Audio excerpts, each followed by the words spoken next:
Assalamualaikum warahmatullahi wabarakatuh. Selamat pagi, salam sejahtera bagi kita semua. Yang terhormat Dewan Juri, saya Laurencia dari SMA Negeri 56, selaku pembicara pertama tim afirmasi dengan mosi, Dewan ini percaya bahwa apatis terhadap politik merupakan sikap yang tidak bermoral. Dan ya, saya sangat setuju dengan mosi ini. Dikarenakan berbagai informasi dan fakta yang saya dapatkan dari berbagai sumber. Dan sebelum saya memberikan argumen saya izin memberikan definisi dari kata apatis, moral, dan juga politik. Apatis adalah sikap acuh tak acuh terhadap sesuatu yang terjadi di sekitar. Dan moral menurut KBBI adalah ajaran tentang baik buruk yang diterima umum mengenai perbuatan, sikap, akhlak, dan sebagainya. Dan menurut KBBI, politik adalah ilmu pengetahuan mengenai ketatanegaraan atau kenegaraan seperti sistem dasar Indonesia.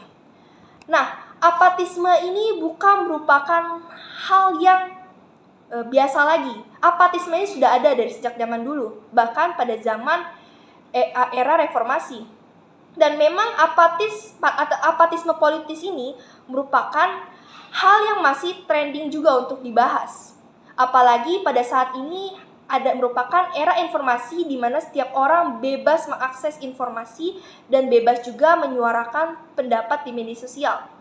Namun, masih banyak orang di Indonesia yang tidak paham dengan situasi politis di Indonesia ini.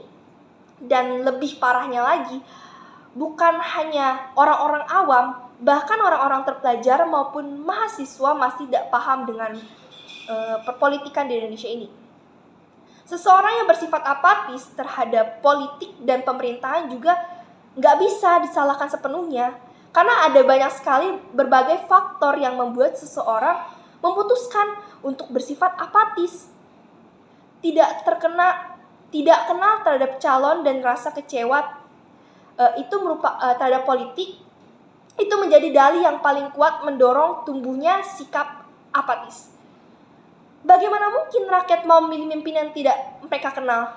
Dan bagaimana mungkin rakyat mau memilih calon pemimpin yang pernah membuat mereka kecewa?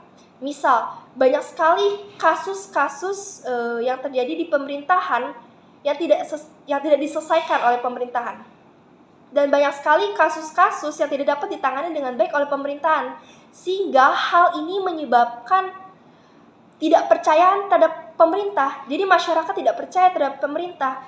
Maka dari itu, jika tidak ada pilihan lain pada saat pemilihan, maka golput politislah yang dianggap sebagai jalan terbaik yang dilakukan oleh masyarakat kita. Golput politis itu apa? Golput politis adalah orang-orang yang percaya pada negara dan pemilu. Hanya saja kelompok ini tidak mau mencoblos karena merasa kandidat-kandidat dalam pemilu tidak mampu mewadahi kepentingan serta kebutuhan politik mereka. Padahal pada Undang-Undang Pasal 43 Ayat 1 Nomor 49 Tahun 1999 menyatakan bahwa setiap warga berhak untuk dipilih dan juga memilih.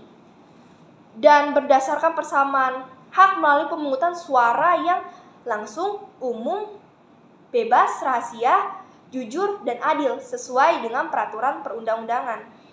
Dan berdasarkan hal tersebut, golput itu bukan masuk dalam ranah hukum, melainkan masuk dalam ranah politik.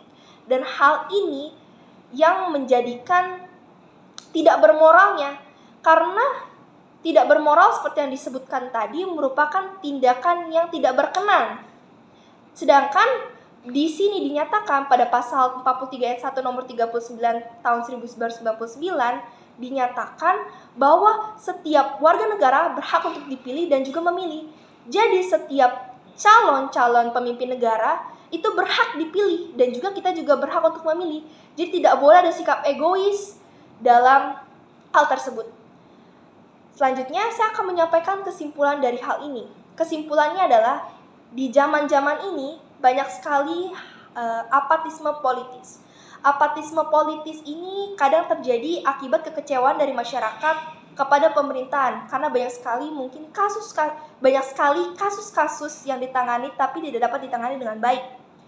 Dan kemudian hal ini dapat mengakibatkan golput apabila ingin melakukan pemilihan umum.